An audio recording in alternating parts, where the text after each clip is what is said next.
All right, Mr. Dave Shultz, welcome to Zen Pool Studios. Glad to have you. We're going to talk shortly with Mr. Dave about all of his golf experience, his golf knowledge, his passion with golf, and the future that he has for golf. But for now, really quickly, I just wanted to let everybody know August 6th, we're going to have a free roll. It's a free tournament. Anybody can join. Text 512-919-4455. Just text register and we'll be able to set you up. Also, lots of cool things happening this week with Langdon, our co-founder, helping out Chess Optics, one of our producers. We will be uploading this video along with Dave's video. So there'll be two separate videos. But we're super happy to have Dave Shultz here. So Dave, why don't you introduce yourself? Yeah, appreciate it. Thanks for having me on. So you got a billiards audience, is that right? Yeah, it's all billiards. It's not really all billiards. We've branched out now. And so we've incorporated, I promote musicians, I promote brands, as you can see up here. I promote as much as I can so that I can grow the community. And we're gonna be live streaming billiards video games and real billiard matches. And I'm just doing the best I can to bridge the gap between brands and the content. So it's been a wild struggle, but it's a beautiful ride. Thank you, David Meltzer. So you know David Meltzer, right? That's probably how I've seen you, right? I've seen you probably follow David Meltzer. David's a good friend of mine, actually. So when I was a 30-year corporate like business leader for General Electric, and I met Dave right when I was starting my entrepreneurial journey back in 2015. So he's been like a coach to me throughout, right? That guy has some of the best just thought process wisdom to keep your mind frame right, to make sure that you're committed to your journey, to your idea, to what it is you're trying to get done. So for me, what do you think is the biggest thing that you've taken in your life from David's teachings? Oh my gosh, I remember one time, I mean, it's just tough love from him for me, right? So he's got, his knowledge really stems from a lot of the work from Napoleon Hill, which, is an author that published a famous book called Think and Grow Rich back in 1937 or something, way back during the Industrial Revolution. But, a lot of the wisdom in that book has, it's been around for a long, long time. And David's taken his own journey, plus, his learned wisdom and created his own way of expressing, success and what it takes to be successful.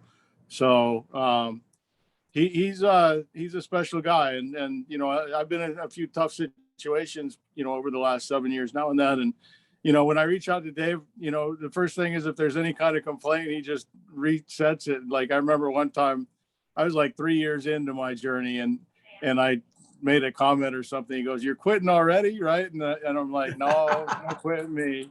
Here we are 4 years later, but my dream, my vision, my intent, my really purposeful intent at this point is to bring a new golf culture, to the world, really, on a global scale. And it starts with some new kinds of putting games. So if you just think about like the real game of golf and, why more people don't have access to it, it's pretty obvious, right? The biggest one is the playing field. And so when I saw the emergence of this new culture, what I call like a golfy culture, golfy culture, actually it's sort of been where is the golf culture golf happening now. right now? Where is it popping off? Is there a website that everybody's running to, or? Oh yeah, so you can always see our vision at our website nextlinks.com, but the whole market sort of was made by these driving range mixed with restaurant solutions. And the biggest one is called Topgolf, and they spend just a lot of money sort of reframing what golf is to a non-golfer. Like literally, the now golfing experience is different, right? Yeah, the golfing experience is totally different. And so now they're branding it, as its own thing. So think of it as modern golf versus traditional golf. And for me, modern golf still uses the same skills. Like, so when you're putting on a green, like when you're playing pool and stuff, it's a skill you can obtain. And there's no reason you can't create putting greens that roll just like what the pros use today out of synthetic materials, and create all the same shape and contours. And so what we've done is we've created a 9-hole putting match essentially that has a whole bunch of different skill levels. And so it never gets old. And then it's all brought to life by technology that we've invented. So little beams of light, like spotlights, pinpoint light comes down from the sky, and it tells you where to put your ball for your shot. And then another beam of light, comes down and hovers over a real traditional like golf cup, and then that's your target for that particular shot. And so there's a lot of integration between sort of nightclub technology and a golf green. And then this would be going on at night, like a light would shine down at night, like with the kind of like night here in Austin. We started with disc golf back in the day. I remember everybody wanted to play night disc golf and put on the neons on your disc so that you could watch it float in the sky at night. So it's kind of the same. Yeah, no, there's a lot of that going on, but our game can be played during the day as well. It's just if you just think about programming beams of light so that you can so think about a billiards table like what you're familiar with, right? Just think of that as a putting green. So instead of that 8 foot by 4 foot or 6 foot by 5 foot or whatever a billiards table is, I don't know. Our putting green is like 40 but it's square, feet, by the way. And so if it's like 8, it'll be like half of 8. So it'll be like okay, got it. So yeah, 12 by 6. There you probably go. a big one, right? Yeah. So so ours is our small green is like 40 feet by 20 feet. So think of and now instead of just being flat on top of marble like you have with billiards, that surface is all contoured like a real putting green. And now to play the game, the beams of light come down from the sky and sort of identify your shots for you, so that there's no physical barriers out there. It's just a clean field, just like a clean slate. And then the lights really sort of create the gamification of it. And it's like 4 years of software development that we've done to program spotlights to create fun games on what I call a fixed area, or a zone-based putting. If you think about like mini golf, which is the golf for the non-golfer historically is really putt-putt or mini golf, right? Those games you still have to walk. Like if you and I are playing, we play one hole and then we walk to another hole and then we walk to another hole. Fundamentally, like what we've done as a company is we've taken one hole or one zone, one area, and we've made it so interesting that you want to stay there for 2 or 3 hours because of all the games we've created with the lights. Are you familiar with Austin, the pitch and putt in Austin? What's that? Are you familiar with the pitch and putt in Austin? No, I haven't been to Austin's a poppin' market though, that's for sure. You would love it down here. We have so many awesome public courses. We have the pitch and putt downtown, which is just, they're all par 3s and it's just short pitches, so, and it's a beautiful little short course. And we have a lot of cool short courses like that where you can play over and over again if you wanted to, and you're staying in the same area, not really walking a lot. So it's the same. Right. Yeah, same sort of thing. It's a way of entertaining people, on a putting green. And then now you can put a table there and some couches and, one of those little putting greens, you can have 20, 30 people, having a party while you have 6 or 8 people playing a game. It's just a new kind of a game. It's really, we have one in Phoenix area, and it's, the whole attraction is for people that have never golfed before. Okay, so if people want to see you in Phoenix, where do they go? Yeah, so they can't see us in Phoenix anymore. So we're getting ready to open a customer experience center down here in Irvine. So we're still sort of back room. We're, we've been inventing the technology. The one place you can play our games is in Indian Wells, California, a place called Indian Wells Golf Resort, a really fancy club. And, we did a public-private partnership with the city of Indian Wells about 5 years ago. And they've had this putting game and a night experience going, for 4 years now. And that's what we've been doing, is sort of studying them and watching their market and watching their demographics while in the laboratory environment, sort of perfecting the game. So we're just getting ready to scale out our product in a whole bunch of different ways. So like if you had a sports bar in Austin that had some underutilized area they could call us and we could, even through a third party, install a putting green that's really badass right there. And then the key part of our contribution is this spotlight technology that sort of gamifies the whole That thing, right? gamifies the area, right? Yeah, gamifies the area. So you It's would help them create the area, and then you would yeah. secondarily help them follow up with the gaming part. Yeah, exactly. So that's what we're looking to do now. Is we know we have this game that's really attractive, right? Because we've been watching people play it for almost 7 years now, and if you think about mechanics, Shout out to Rail, I believe it's Rail House Bar in Kyle, Texas. That might be somebody that would love. I'll ask them, because they at their original detour, the other bar that they have the whole net where you can hit into the net. But they just opened up this awesome bar in Kyle, next to the railroad tracks, where they have a stage outside. They have the beach volleyball, and that's what we're looking for right now. Is we're looking for partners like that that have some space. They're ready to activate. In the entertainment and food business, they just call it content, right? So what we've been doing is inventing sort of a new kind of a content for a golf experience. And rather than pushing it out to the market early, we developed it in the back room and studied it and made sure that we thought it was sticky. Because if you think about the whole market around what goes on in our space, in the golf space, none of the games are really, like, in my opinion, sticky enough to be around 50 years from now, right? It's not a game like billiards where your next generation's going to be playing it and the next generation's going to be playing it. Well, honestly, there's more money in golf. The golf has more for the players because of all the sponsors involved. Yeah. So with golf, you have Rolex, and with pool, you have cigarettes. So yeah, exactly. We're trying. That's where my Zen Pool Studios, we're breaking away from that. We're like, you know what? We don't need cigarettes anymore. We're going with these guys. Yeah. Well, we're one of the. So we're working right now with the city of La Quinta, in Coachella Valley, California, Palm Springs. So, one of the most famous places for, the history of Palm golf. Springs is beautiful. And I hear there's a lot of good gambling and poker out there. Everybody's losing their money so quick. I can't wait to get there. So we're designing a whole venue for a lot that they own, right? The city of La Quinta owns. It's right next to a hotel. It's in the parking lot with Costco, right? It's just this perfect location that they've had for years and years and years. And when they saw the experience we put together in Indian Wells, and then we had some meetings about how to help them, they concluded that they want me to build a 100,000 square foot venue on this 6-acre lot. So we're working with them right now on a long-term ground lease. And so that's, I want to duplicate that in Austin as well. So, real estate developers are also, people that we're interested in talking to right now.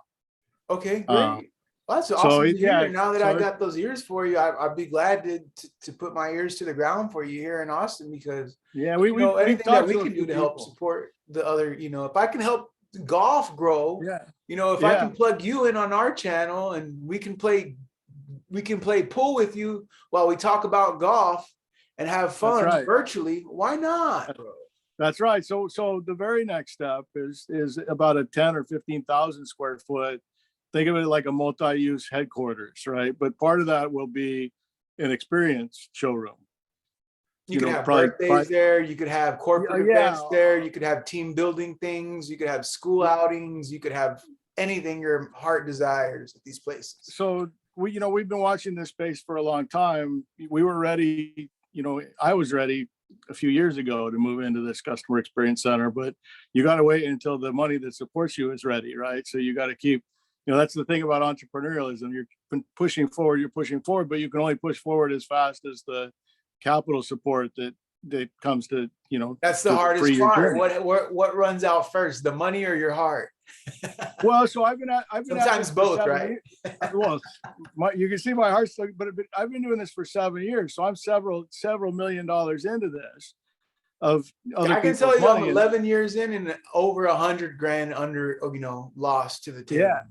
Oh, so I've got $5 million invested in this company over 7 years, and we've got like 200,000 lines of software, and we have a patent on this, whole complete game of golf. But what's really exciting about where the market is you're seeing all these sort of what I call simulator sports bars, right? So these screen games that there are You're in seeing golf. a lot of it pop up, bro. A lot of people, because they love that you can have the game inside a small location with the video. Yep. It looks so great. Yep. So those are terrific, except for they really attract people that already like golf more so than this new golfy audience. It scares people, bro. I'm going to tell you something. They see the net and they see people swinging clubs. They don't want to go anywhere near. Yeah. Well, so the putting, that's why when we created this putting game, so we played this putting game for like 2 years from 2015 to 2017. And we had a swing simulator. So we discovered all those things way back then. What we really discovered though is this little 9-putt putting game is really just like bowling, right? It's got that kind of a quality to it where you can't get enough of it. You want to play that game. It's like 8-ball, right? And yeah, you play one game, you finish, you're like, you want to do it again? Yeah, sure. Yeah. Yeah, exactly. So that's how this game is. And what we've done is invented the missing pieces, so that we could activate this game, which is this software that can control these nightclub lights to like make the game, right? Otherwise you'd have to go out there with little markers and stuff to create this game. There was no way to do it unless you had some technology to enhance the playing field and make it better. So I could go on forever, but what I learned though is. So tell us a little bit about what you learned and a little bit about the technology. Oh yeah, well, I mean, I've been talking about the technology, but it's really just rooted in creating a map of a playing field, of a putting green, and then being able to direct light anywhere on that putting field, so that you can, and then taking all that data and actually creating these games that allow 6 or 7 people to compete. Just does the light come down to a smaller light and then a smaller light? Yeah. Smaller That's light. exactly what. Yes. Yeah. And then all right, you got to get it right on the pin now, bro. All right, bet $5. All right, fine. Yeah, you can have a lot of fun with all that kind of stuff, right? So that's what these nightclub lights are. They're designed for concerts and stuff. And so what we did is we just wrote our own software to repurpose the nightclub lights into putting game activation lights, right? Yeah, our co-producer is gonna love you, bro. He's into the light, automated lights, and everything's got to go, and Yeah. So I mean, we're gonna do things like, instead of the projection, all these screen games, they use projection for the screen because it's too expensive to do a video wall. But what we're gonna do is we're gonna create a traveling system for this whole game, so that the stage can be used for concerts, right? So we can pull up at a golf tournament in a parking lot nearby and book a artist, right, and schedule some concerts. And then our putting greens will be out there like in the VIP area. But where you would hit the balls into the screen becomes the stage. And the video wall behind the artist. Oh, that's awesome. So the artist there, exactly. Then you get to be part of the live stream. You could be live streaming it. Everybody's having fun. Yeah. Well, a big core of everything we're doing is just activating really entertainment quality nightlife around a golf experience, right? And I love these things, man. Sounds great. It sounds like golf meets Kiss or something, bro. Like you got a whole. It's about, so if you think about why golf hasn't been able to grow, right? So the whole purpose of our company is a love for the traditional game of golf and trying to find a way of getting more people to be introduced to it, in a less intimidating, environment than a real golf course. I mean, only like 10% or less of the entire world population even knows what golf is, right? And yet it's something that I've done since I was, a little kid, and, I care about it a ton. So the whole notion is, wow, if you could attract like another 20% of the population, you've just tripled the size of the entire golf industry. What do you think about Mo Norman? You know that guy, Mo Norman? He had to do poems and stuff. He had a crazy. No, I don't know him. This guy had a swing that was like real open, and like when he would swing, his whole body would turn, and they say he had the most pure swing in golf, and he was from Canada, and he wasn't allowed. I guess something happened where he wasn't he had some beef with the American tour or whatever, so they kicked him out or whatever. But he was like this awesome golfer that I never knew about. And so many people, I was wondering if you knew about him. Only reason I know about him is because he did poems. So I found he did some poems. You know, today was the opening round for the Masters, right? And so, you know, Tiger Woods is like Kobe Bryant for us golf lovers, right? He's that kind of good. Tell us about that, because I was reading something. Okay, well, I was reading because I saw what you posted, but tell us about that. Oh yeah, so I spent a lot of the day watching. So he played for the first time today since a car accident that almost took his life, really, and it was only 14, 15 months ago. And he shot 1 under today. He's right in the hunt. This guy could. I mean, Tiger Woods was so good when he was in his prime that he was just untouchable, and now he's within inches of having a legacy that's just the best ever, undeniably, right? So Jack Nicklaus is the one that you could still sort of put the two of them up and have a discussion about who's the GOAT. But Tiger's right at that threshold, kind of like Tom Brady was, right? And now, the Tom Brady Peyton Manning dialogue's completely gone, right? Yeah, because Tom Brady was like, for a while, people were like, "Oh, will Tom Brady do something?" And Tom Brady was like, "Man, I don't even think Tom Brady even listened to those people. I think he was too busy working, bro." That's right. So Tiger's on that verge of having his sort of swan song. If he can pull off another 5 years of just playing in the majors and winning a few more tournaments, he'll go down as literally like the best golfer ever. And he had a dramatic positive effect for diversity, right? When he first came to the scene and won the Masters in 1997. People saw golf as a white person's. They were like, "Yeah, it's only for white people, bro. Don't go over there." Always, right? Even now, it's still struggling with diversity and inclusion and stuff, but we're getting better at it. Because you got to have a lot of money really to play golf, and I don't know. White people are just been here longer or something. They have more money. I don't know. That's the whole point. Is if we can bring the skills, the access to the real skills, right? I know that we can teach people how to play golf so that the first time they ever show up at a real golf course, they're already stroking it like they've been playing their whole life, right?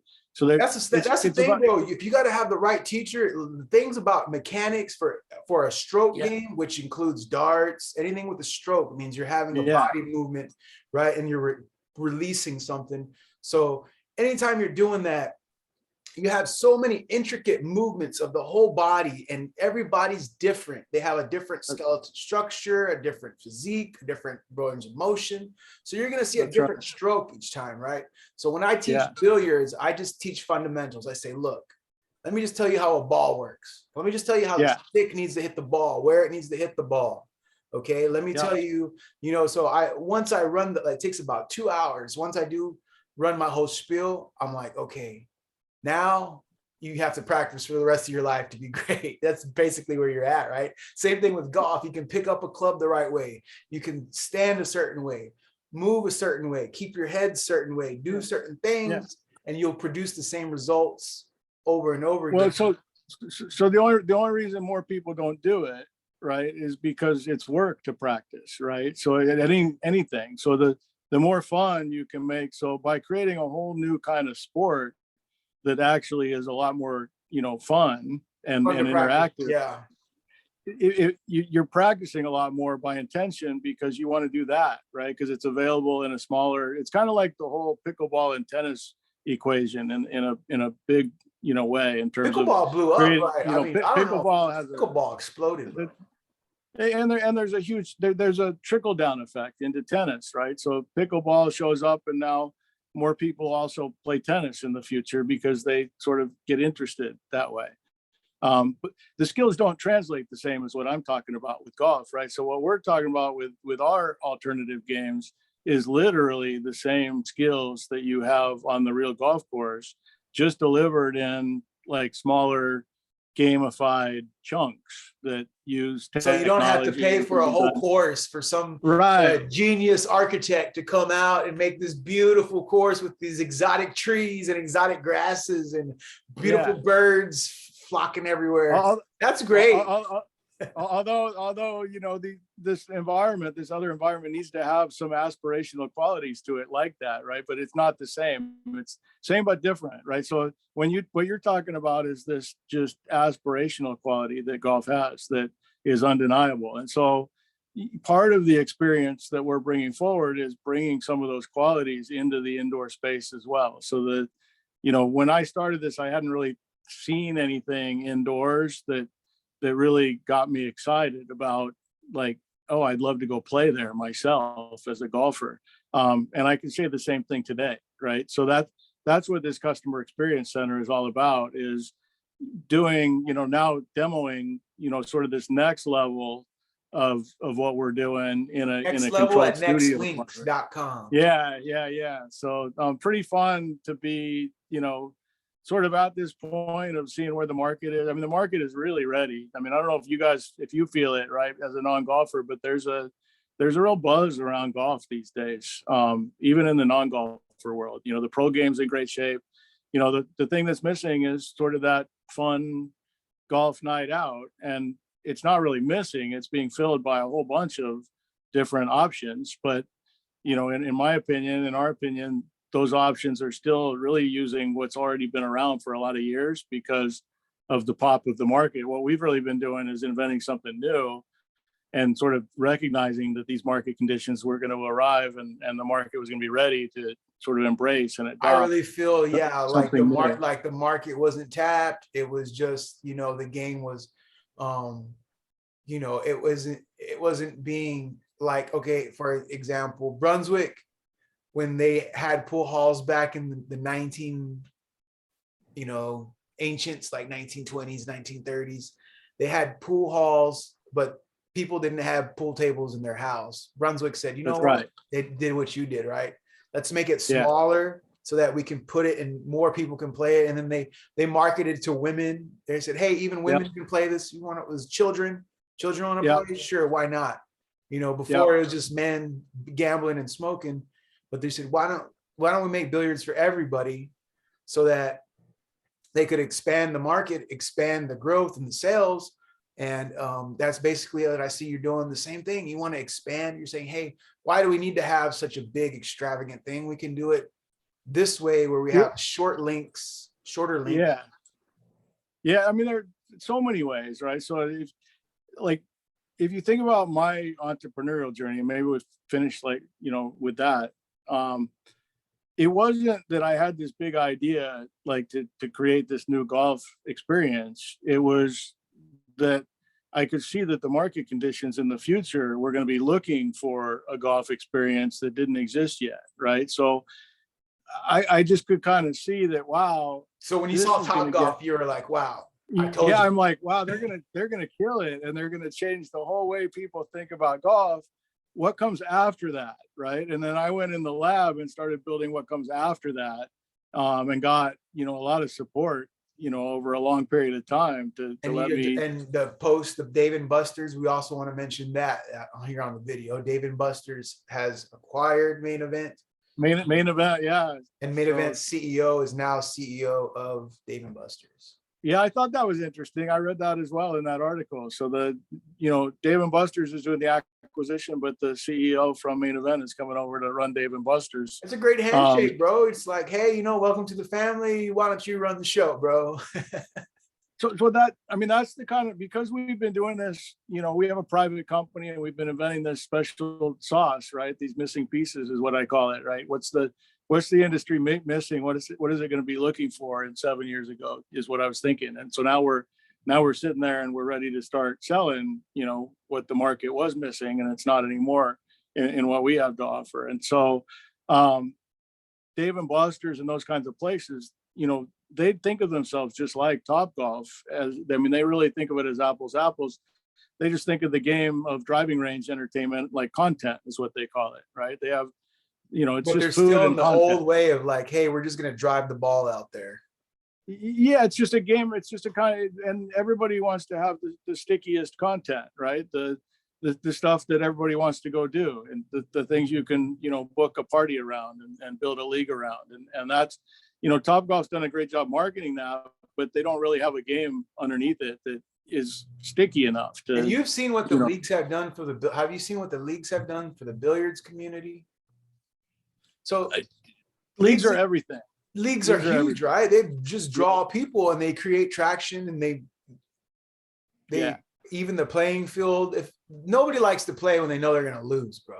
That's Right. why people don't play. They're like, I'm just No, gonna and, get beat. you know, we were talking about these screen bars.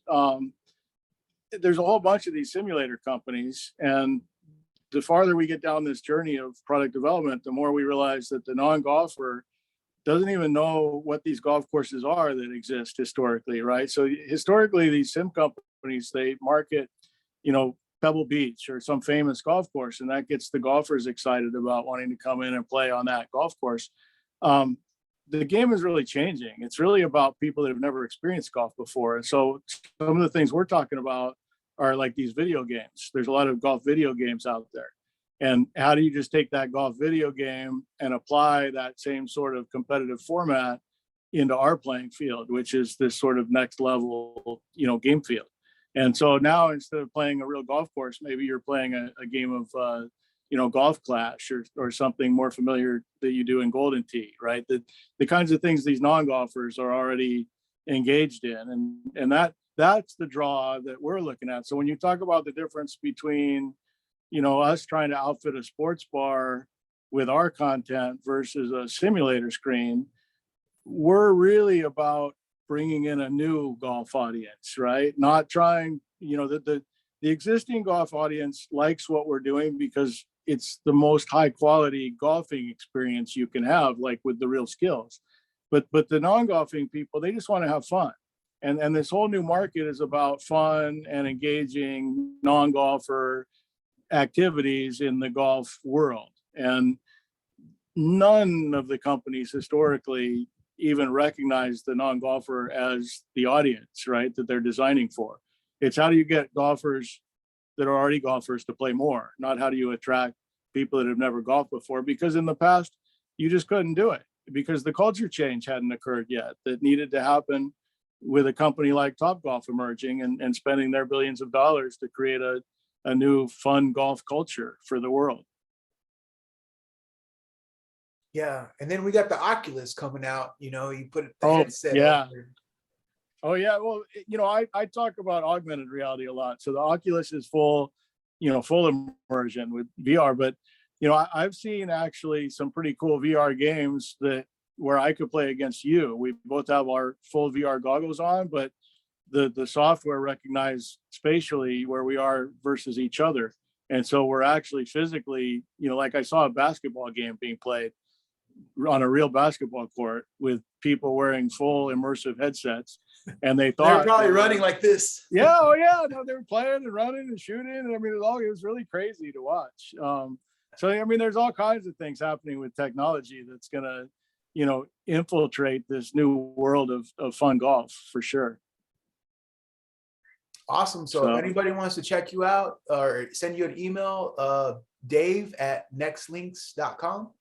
yeah, Dave at nextlinks.com, and like where we met, you know, on LinkedIn. So because I knew my journey was going to be very difficult, right? That's going back to Meltzer, right? I had a heart to heart with him 7 years ago. I knew this could take years, right? And it did.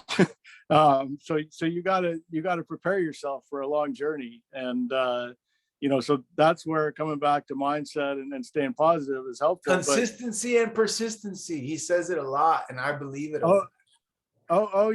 there's nothing magic about it. It's just basically deciding what you're going to do with yourself and making it more important than everything else in your life. So that's what we've done. We're excited about where we're at. I'm super excited about finally, you know, feeling like the investment interest is there to advance our game, right? So that's, you know, outwit, outlast, outplay is kind of how I think of my entire life, right? I'm a big Survivor fan, but you know, if you think about just the totality of your life, right? I kind of play my game, my life game a little bit like it's just one big game these days.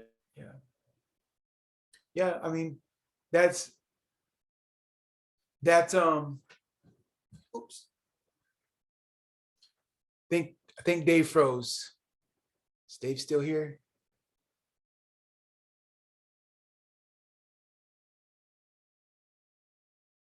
Ah, we lost Dave. Dave, come back. Well, if anybody wants to check out Dave, be sure to check out his website. Follow him on LinkedIn because he does post there on LinkedIn. And like Dave was saying, he follows a lot of entrepreneurial stuff. So be sure to check out David Meltzer's work too on Instagram or on Clubhouse. Follow him on Clubhouse. Also, David does a free Friday training. So check him out at dmeltzer.com. We'll put a link in the video. And thank you for watching this video.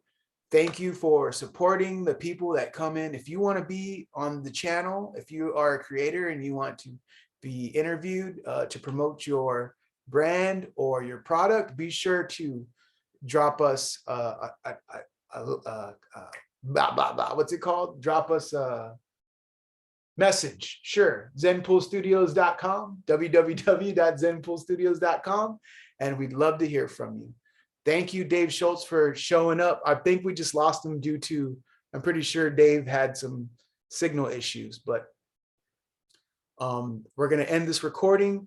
Thank you so much for watching the video and see you guys soon. Oh, and every Thursday at 7 p.m.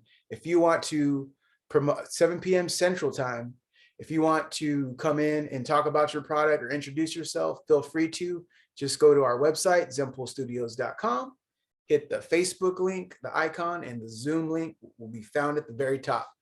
Thank you for watching and see you guys next time.